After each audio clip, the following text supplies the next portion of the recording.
I'm Sarah, and this is the story of how my life took an unexpected turn. Growing up in Millbrook, a tiny speck on the map that most people have never heard of, I always dreamed of something bigger. Don't get me wrong, Millbrook had its charms, everybody knew everybody, and the annual fall festival was the highlight of our year. But for an ambitious girl like me, it felt suffocating.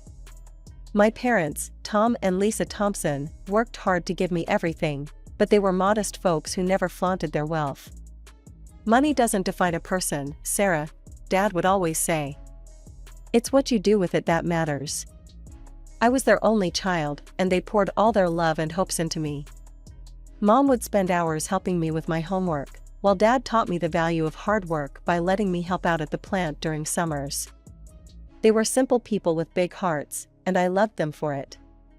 But Millbrook was too small for me, so after graduating from high school, I went to college in another city. The 4 years at Westbrook flew by in a blur of classes, part-time jobs, and newfound friendships. I threw myself into my studies, determined to make the most of this opportunity. Graduation day arrived before I knew it. As I stood in my cap and gown, diploma in hand, I caught sight of my parents in the crowd. Dad was beaming with pride, and Mom was dabbing at her eyes with a tissue. I'd done it, I was a college graduate, ready to take on the world. But the real world had other plans. The job market was tough, and despite my degree, I found myself struggling to land a position in my field. After weeks of rejections, I finally got an offer as a secretary assistant at Global Trade Incorporated, a large trading company in the heart of the city. It's not exactly what I studied for, I told my parents over the phone, trying to hide my disappointment. It's a foot in the door, Sarah, Dad reassured me. You've got to start somewhere. Work hard, and opportunities will come. 6 months into my job at Global Trade Incorporated, I had settled into a comfortable routine. Wake up, commute, work, commute, sleep, repeat. It wasn't exactly the glamorous city life I'd imagined, but it was a start. Then, on a particularly dreary Tuesday afternoon, everything changed. I was grabbing a quick coffee at the cafe across from our office building when I quite literally bumped into him. Hot coffee splashed across my blouse, and I let out a yelp of surprise. "Oh God, I'm so sorry," a deep voice exclaimed. I looked up to see a pair of striking green eyes filled with concern. The man they belonged to was tall, impeccably dressed in a tailored suit, with dark hair and a chiseled jawline. He looked like he'd stepped right out of a magazine cover. "It's fine," I mumbled, trying to dab at the stain with a napkin. "It's just a shirt." "Please, let me buy you another coffee," he insisted. "And your dry cleaning bill. I feel terrible." I was about to refuse when he flashed a charming smile that made my knees weak. "I'm Mark, by the way. Mark Callahan." "Sarah Thompson," I replied, returning his smile. "And okay, you can buy me coffee. But let's skip the dry cleaning drama." We ended up talking for over an hour. Mark was a rising star at a prestigious law firm, charming, funny, and impossibly easy to talk to.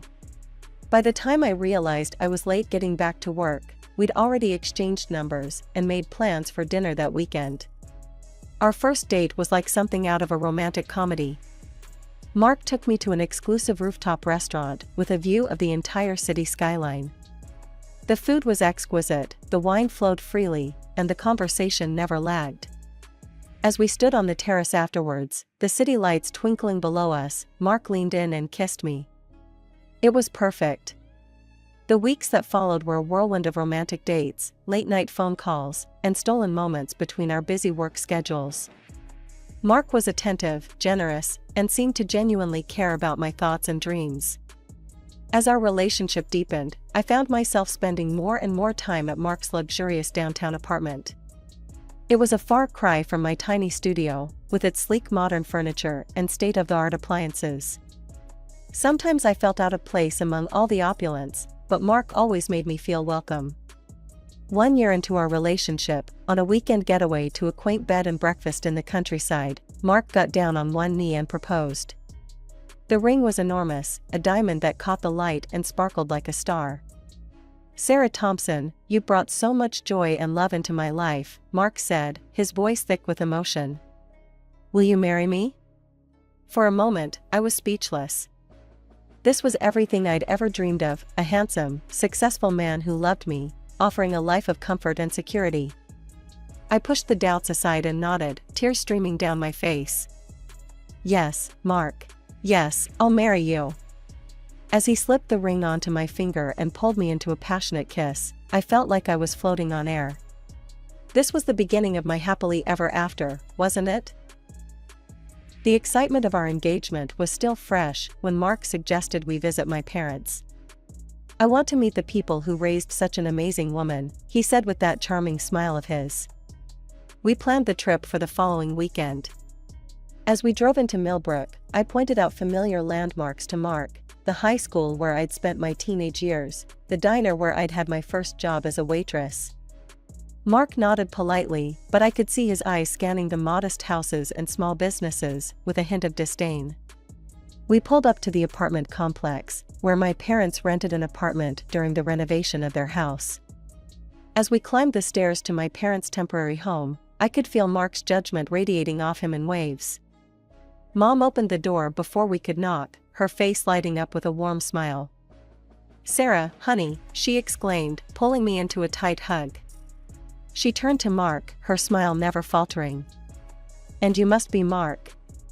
We've heard so much about you. Dad appeared behind her, extending his hand to Mark. Welcome, son. Come on in. The apartment was small but cozy, filled with the familiar knickknacks and family photos that made it feel like home, despite its temporary nature. I watched nervously as Mark's eyes swept over the modest furnishings and cramped space. As we sat down to eat, the conversation flowed awkwardly.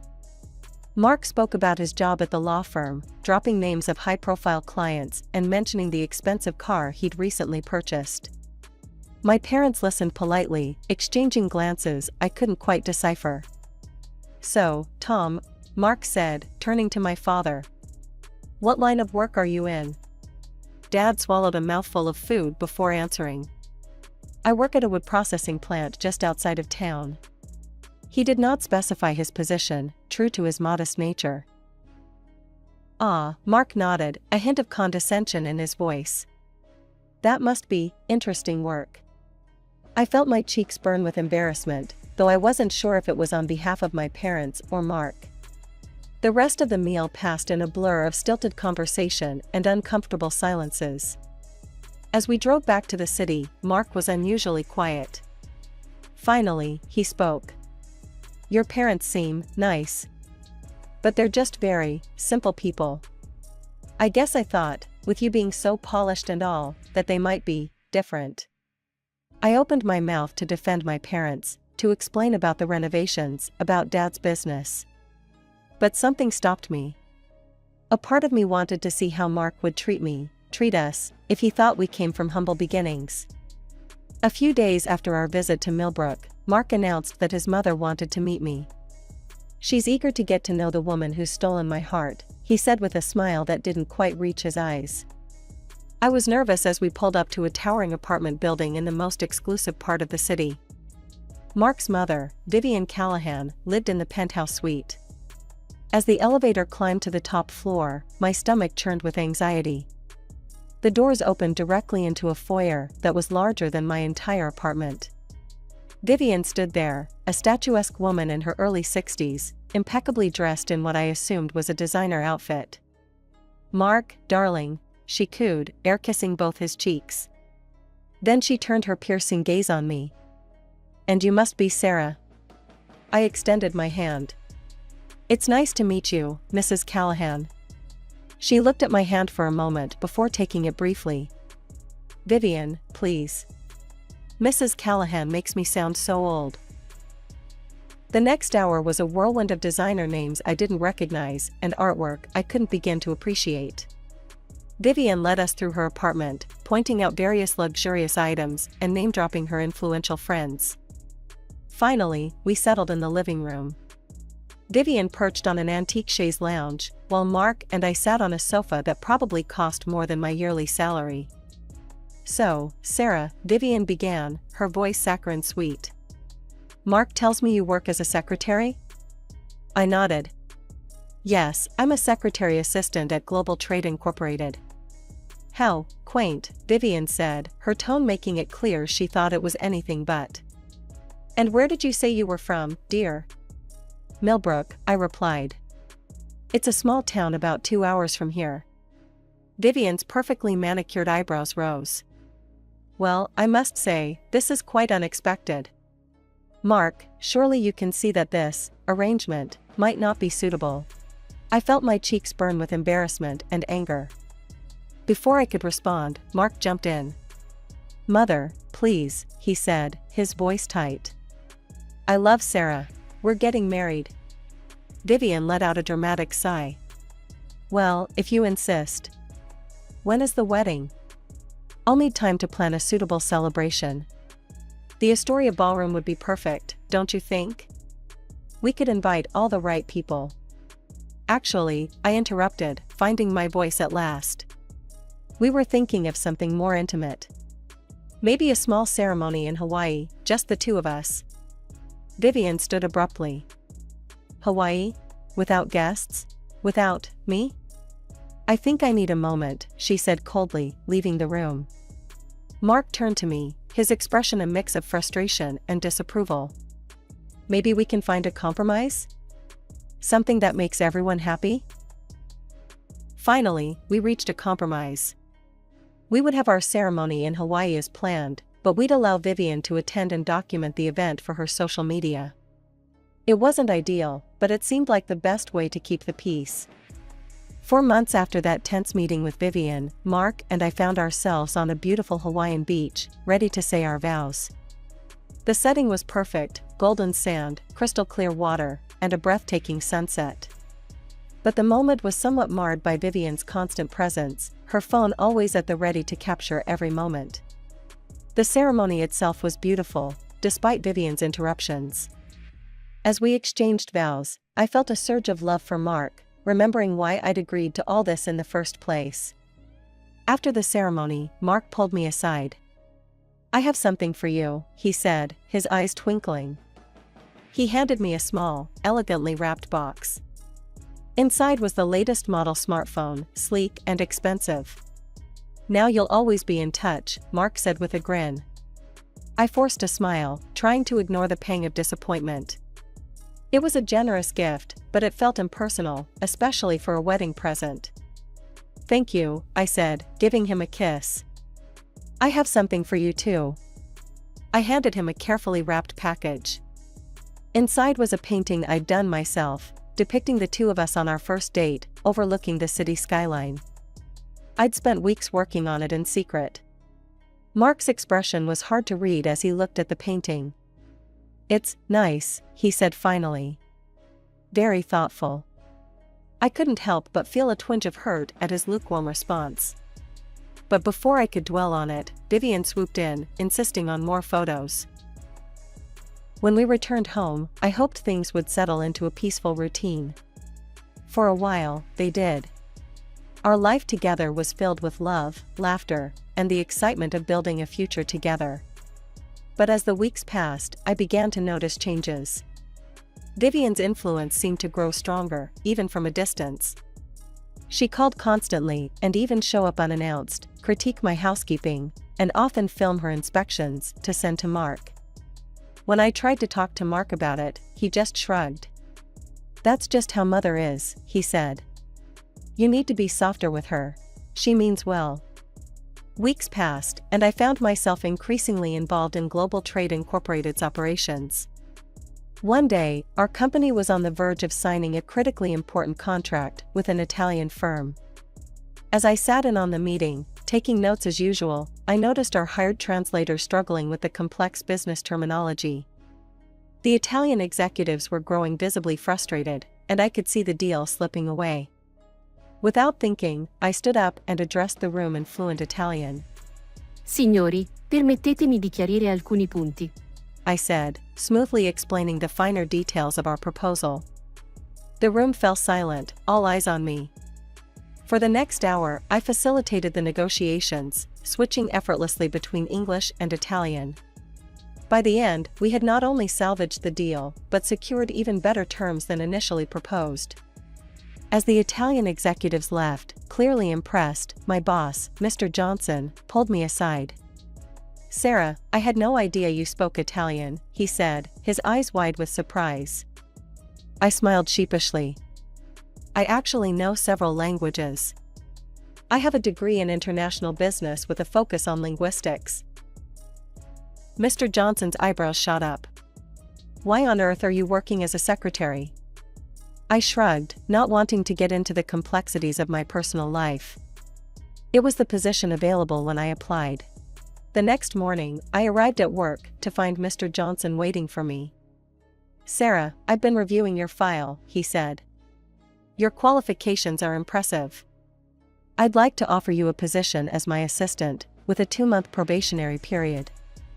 What do you say?" I was stunned. Yes, of course. Thank you, Mr. Johnson." As I settled into my new role, I felt a surge of pride and excitement. Finally, I was using my skills and education to their full potential. That evening, I rushed home, eager to share my good news. "Mark, you won't believe what happened today," I began, launching into the story of the Italian deal and my promotion. To my disappointment, Mark's reaction was lukewarm at best. "That's nice, dear," he said, his attention barely leaving his phone. "But are you sure you want to take on more responsibility at work?" Before I could respond, Vivian's voice cut in. She had let herself in again, unannounced. "A promotion? How suspicious. I wonder what you did to earn that." I felt my face flush with anger and embarrassment. "I earned it through hard work and skill, Vivian. Nothing more." She huffed, clearly unconvinced. "We'll see about that." A few days later, I was in the middle of a staff meeting when a commotion erupted in the office. To my horror, I saw Vivian striding through the cubicles, her sharp eyes darting around. 1, 2, 3, she counted loudly, pointing at my male colleagues. "My goodness, Sarah, you're practically drowning in testosterone here." My coworkers stared in shocked silence as Vivian made her way to Mr. Johnson's office. She peered in, then turned to address the room. "Well, at least the boss is old. Though that doesn't always stop some women, does it?" I felt my carefully constructed professional image crumbling around me. "That's enough," I snapped, my voice shaking with anger. "You need to leave. Now." As security escorted Vivian out, I turned to face my colleagues, their expressions a mix of pity and curiosity. I had never felt so humiliated in my life. The opportunity to escape the suffocating atmosphere at home came unexpectedly when Mr. Johnson asked me to accompany him on a business trip to a neighboring city. We were negotiating a merger with another company, and he wanted me there to assist with the details. The negotiations were intense but exhilarating. After a particularly productive day, our team decided to celebrate with a business dinner at a local restaurant. As we left the restaurant, laughing and discussing our progress, I noticed something odd. A car seemed to be following us, keeping its distance, but always in sight. A chill ran down my spine. "Is everything okay, Sarah?" one of my colleagues asked, noticing my discomfort. I hesitated, not wanting to seem paranoid. "I'm not sure. Would you mind walking me back to the hotel?" As we approached the hotel entrance, the car that had been following us suddenly pulled up. To my horror, Mark and Vivian stepped out, their faces contorted with anger. "I knew it!" Vivian shrieked, pointing an accusing finger at me. "Look at her, gallivanting around with other men." Mark stood there, his face a mask of hurt and betrayal. "How could you, Sarah?" I tried to calm them down, acutely aware of the scene we were causing. "Please, let's discuss this privately. You're embarrassing yourselves." Vivian's eyes flashed dangerously. "Embarrassing ourselves? You're the embarrassment. Just wait until I tell your parents about your behavior. They'll see what kind of daughter they've raised." The next day, as I tried to focus on our final negotiations, my phone buzzed with a call from my mother. Her voice was a mix of amusement and exasperation as she recounted what had happened. Apparently, Vivian had shown up at their rented apartment, demanding to speak to my parents about Mike's shameful behavior. My mother, ever the quick thinker, had directed Vivian to the wood processing plant where my father was overseeing a new production line. "You should have seen her face when she saw your father in his work clothes, covered in sawdust," my mother chuckled. "She looked like she'd bitten into a lemon." My father, playing his part perfectly, had apologized for not being able to shake her hand, showing her his dirty, calloused palms. Vivian had recoiled in disgust. She muttered something about wasting her time in this backwater and stormed off. My mother finished. "I think she believes your father is just a common worker at the plant." I thanked my mother for the call and hung up, fuming at Vivian. I returned home from the business trip, emotionally drained and dreading the confrontation that awaited me. As I walked through the door, I found Vivian and Mark waiting for me, their faces a mix of disdain and false pity. Vivian approached me, her voice dripping with condescension. "Sarah, dear, I've had a revelation. I now understand that we can't expect good breeding from you, not when your father is just a common worker with such dirty hands." She paused, taking a theatrical breath and arranging her face into an expression of humble concern. "My heart just aches for Mark. He deserves so much better." To my shock and disappointment, Mark stepped forward and embraced his mother. "It's okay, Mother. I'm sorry about Sarah's parents. They're just at a different level of development than us." Something snapped inside me. I'd endured months of criticism, manipulation, and disrespect, but this was the final straw. "If I'm so beneath your standards," I said, my voice shaking with anger, "then perhaps we should divorce. Clearly, I'm not the ideal wife you're looking for." Vivian's eyes lit up at my words. "What a splendid idea," she exclaimed, not even trying to hide her glee. I turned to Mark, hoping to see some sign of protest or regret in his eyes. Instead, he just nodded lazily, as if we were discussing something as trivial as what to have for dinner. Without another word, I pulled out my phone and called my mother. "Mom," I said, my voice breaking slightly, "it's over. They want a divorce." "Oh, honey," my mother sighed, her voice a mixture of sadness and resignation. "I can't say I'm surprised. Your father and I are leaving right now. Pack your things and wait for us." As I moved to our bedroom to pack, Vivian followed close behind, her eyes hawk-like as she monitored every item I placed in my suitcase. "That blouse was a gift from Mark," she'd say, or "those earrings belong to our family." I didn't bother arguing. I packed only what I'd brought into the marriage, leaving behind all the expensive gifts and designer clothes that had never felt like me anyway. By the time I heard my parents' car pull up outside, I was ready to leave. As I wheeled my suitcase to the elevator, Mark and Vivian followed, clearly eager to see me go. In the parking lot, I saw my parents' old, beat-up car, the one they kept for sentimental reasons. Mark and Vivian burst into laughter at the sight. "Look at that wreck," Vivian cackled. "It'll probably break down before they make it home." I bit my tongue, resisting the urge to reveal the truth about my family's financial situation. Instead, I watched as my father calmly stepped out of the car, holding a manila envelope. "These are the divorce papers," he said, his voice steady as he handed them to Mark. "You'll find everything in order." Mark's smug smile never faltered as he signed the papers without even reading them. He probably thought he was getting the better end of the deal. As I climbed into the back seat of my parents' car, I felt a strange mix of emotions: relief, sadness, anger, and underneath it all, a growing sense of freedom. The morning after my return to my parents' home, my phone rang. It was Mark, his voice cold and demanding. "I want my wedding gift back," he said without preamble. "The phone I gave you. Return it immediately." I was stunned by his pettiness, but quickly composed myself. "Sure, Mark. I'd be happy to return it. But you'll have to come and get it yourself. I'll text you the address." That evening, I watched from the window as Mark's expensive car pulled up in front of my parents' mansion. He and Vivian stepped out, their jaws dropping as they took in the sprawling estate before them. I couldn't help but chuckle at their confusion.